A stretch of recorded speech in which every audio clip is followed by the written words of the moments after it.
வணக்கம், welcome to Sam's kitchens. இது உங்கள் சாம்ஸ். இன்னைக்கு நம்ம பார்க்க போற டிஷ் பப்பரப்பம் பிரான்ஸ் ஸ்கியூவர்ஸ். உங்கள் சமையலறையில் எளிமையை புதுமைப்படுத்தும் சாம்ஸ் கிச்சன்ஸ். அவனோ பிபிக்யூ பிட்டோ இருக்கணும்னு இல்லை, ஒரு தோசை பேன் இருந்தா போதும், சட்டுன்னு ரெடியாகும் பப்பரப்பம் பிரான்ஸ் ஸ்கியூவர்ஸ். இதுக்காக 10 to 13 டைகர் ப்ரான்ஸ் எடுத்திருக்கேன். அதில் ஒரு 1/2 ஸ்பூன் சால்ட் போட்டு நல்லா மிக்ஸ் பண்ணி விடுங்க. ஒரு உடன் ஸ்கீவர் எடுத்துக்கோங்க. ஒரு ப்ரான் எடுத்து அந்த ப்ரானோட டெய்லிருந்து இந்த மாதிரி இந்த ஷார்ப் எட்ஜை வச்சு குத்தி அந்த ப்ரான் அந்த உடன் டிப்பில் இருக்க மாதிரி பார்த்துக்கோங்க. இதே மாதிரி மற்ற ப்ரான்ஸையும் குத்தி எடுத்துக்கோங்க. பார்த்தீங்கன்னா இந்த மாதிரி இருக்கும். ஒரு பேனில் 5 ஸ்பூன் ஆயில் விட்டுக்கோங்க.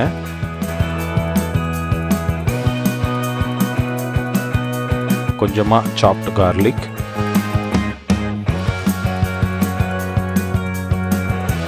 கொஞ்சமாக ஜூலியன் ஜிஞ்சர், இது ரெண்டையும் வதக்கி விட்டுக்கோங்க.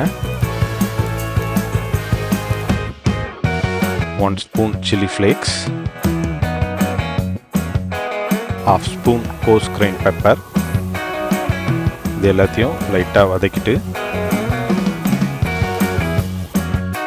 கொஞ்சமாக பார்ஸ்லே சாப் பண்ணி ஆட் பண்ணிக்கோங்க. இதுக்கு மேலே நம்ம குத்தி வச்சுருக்க ப்ரான்லாம் இந்த மாதிரி பப்பரப்பான்னு அரேஞ்ச் பண்ணிக்கோங்க.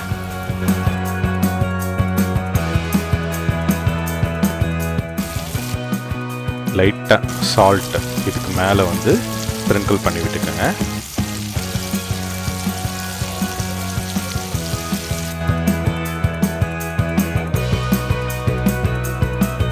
ஒரு நிமிஷம் கழித்து இன்னொரு சைடு அந்த ப்ரானெல்லாம் திருப்பி விடுங்க. திருப்பி விடும்போதே நீங்கள் பார்த்தீங்கன்னா தெரியும் எவ்வளோ கலர்ஃபுல்லாக இருக்குன்னு.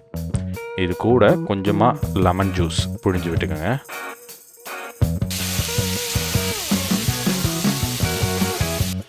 ஒரு நிமிஷம் கழித்து ப்ரானை இன்னொரு சைடு திருப்பி விட்டுக்கோங்க.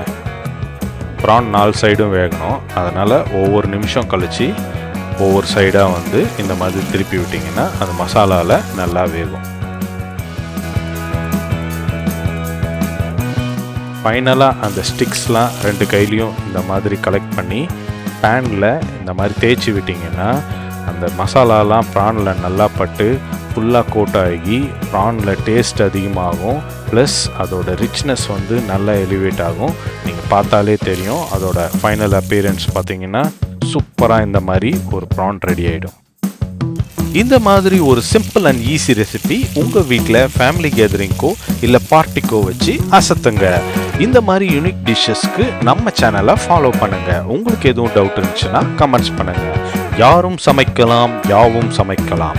இதை நீங்களும் ட்ரை பண்ணுங்கள், சப்ஸ்கிரைப் பண்ணுங்கள், கமெண்ட்ஸ் பண்ணுங்கள். See you next delicious dish. நன்றி, வணக்கம்.